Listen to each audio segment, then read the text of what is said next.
नायब सिंह सैनी अपनी सीट पर पीछे हो गए हैं। ये बहुत बड़ी खबर सामने आ रही है और सबसे पहले मैं जहां तक याद कर पा रहा हूं सुमेरा 6:30 बजे के करीब डेटा मुशाह ने यह कह दिया था कि ये सीट ब्रेकिंग, जम्मू कश्मीर में कांग्रेस एनसी गठबंधन को रुझानों में बहुमत मिल गया है। देखिए रुझानों में बहुमत मिल गया है, घाटी में भी यानी जम्मू कश्मीर में भी 46 सीटों तक पहुंच चुका है नेशनल कॉन्फ्रेंस और कांग्रेस पार्टी का गठबंधन। यानी यहां पर रुझानों में जम्मू कश्मीर में भी बहुमत मिल गया है, हरियाणा में बहुमत से बहुत आगे पहुंच चुकी है कांग्रेस पार्टी। लेकिन नायब सिंह सैनी हरियाणा के मुख्यमंत्री अपनी सीट से पीछे चल रहे हैं। ये अपने आप में बहुत बड़ा इंडिकेटर है। लेकिन सुमेरा ये लगातार कहा जा रहा था नायब सिंह सैनी खुद लाडवा से नहीं लड़ना चाहते थे, वो करनाल से लड़ना चाहते थे। खट्टर ने वहां पर वीटो लगाया, वो कह रहे थे कि नहीं वहां पर नायब सिंह सैनी नहीं लड़ेंगे, उनके लिए सेफ सीट ढूंढी गई। 35,000 तो ये तक जा रहा है कि जहां से उन्हें हटाया गया यानी करनाल की सीट वो भी फंस सकती है बीजेपी के लिए। तो देखना यह है कि करनाल जहां से हटाया गया नायब सिंह सैनी को, क्या वहां पर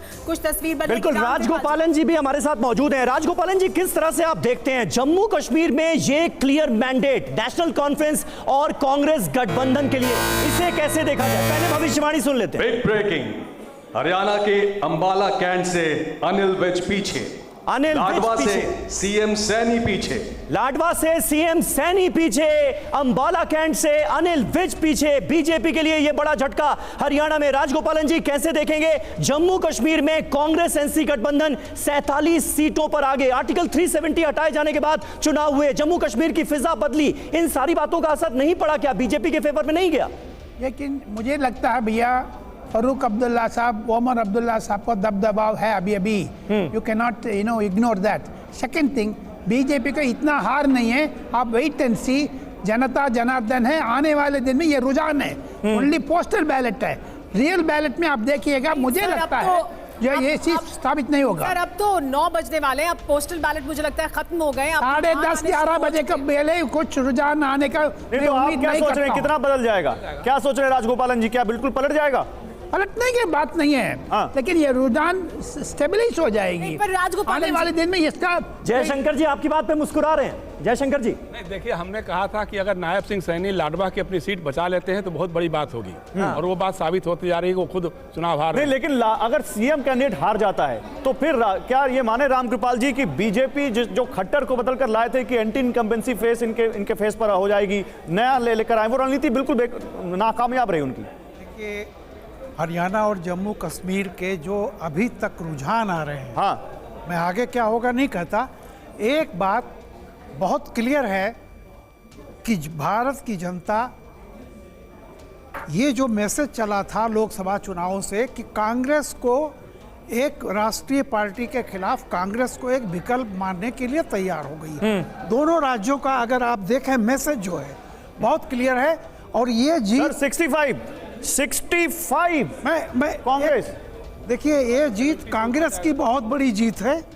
और ये जैसा कि मुझे लग रहा है, आप देखिए एक पैटर्न है, कांग्रेस को लोग बीजेपी का विकल्प मानने लगे हैं। जहां जहां वो है, जहां बीजेपी की सरकार रही है, अगर वहां कोई नहीं। लेकिन रामकृपाल जी, हिंदी पट्टी देखिए, जम्मू कश्मीर ये हार रहे हैं रुझानों के मुताबिक, पंजाब में इनकी सरकार है नहीं, हिमाचल में पहले हार चुके हैं, दिल्ली में इनकी सरकार है नहीं, अब एक हरियाणा भी हार रहे हैं। हिंदी पट्टी तो बीजेपी का गढ़ रहा है।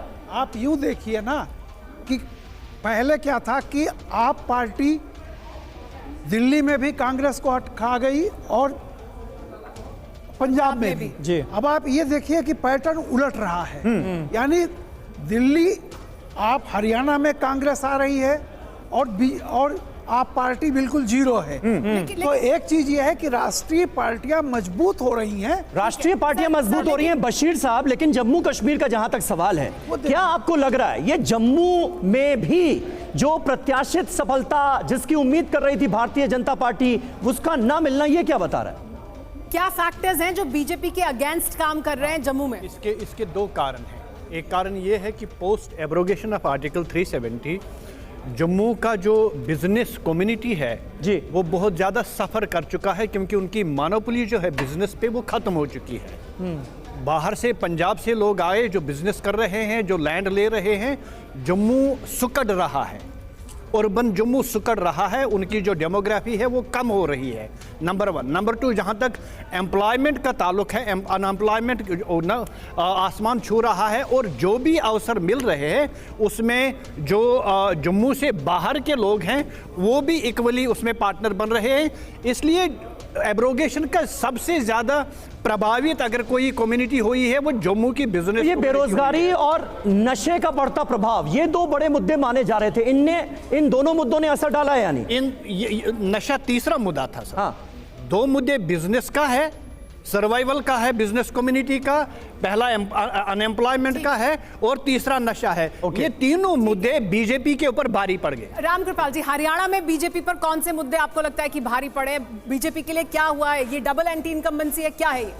निश्चित तौर पर देखिए, जैसा मैंने आपसे कहा था कि बहुत कम जगह ये होता है कि 2 साल के 2 टर्म के बाद तीसरा टर्म विधानसभा में हो। ऐसा सिर्फ गुजरात और बंगाल में रहा है, और नॉर्थ ईस्ट में खांडू का, अदरवाइज नहीं। तो एक बात तो ये थी कि 10 साल की एंटी इनकम्बेंसी है। दूसरी बात जो मैं कह रहा हूँ कि आप एक देखिए लिंक है, लोकसभा चुनावों के बाद से ये बात कर्नाटक के चुनाव से क्लियर हो गई थी कि माइनॉरिटी कांग्रेस तरफ लौट रही है, और दलित भी कांग्रेस की तरफ लौट रहा है, जो उसकी कोर स्ट्रेंथ हुआ करता था। अब ये जो ट्रेंड है पूरा, ये हरियाणा में इस बात की पुख्ता हो गया है कि कांग्रेस को लोग बीजेपी का विकल्प मान रहे हैं, क्षेत्रीय दल इससे बाहर हो रहे हैं। अब आगे देखना यह है कि बाकी स्टेट में जो होता है कि क्षेत्रीय दलों से कांग्रेस का क्या होता है गठबंधन।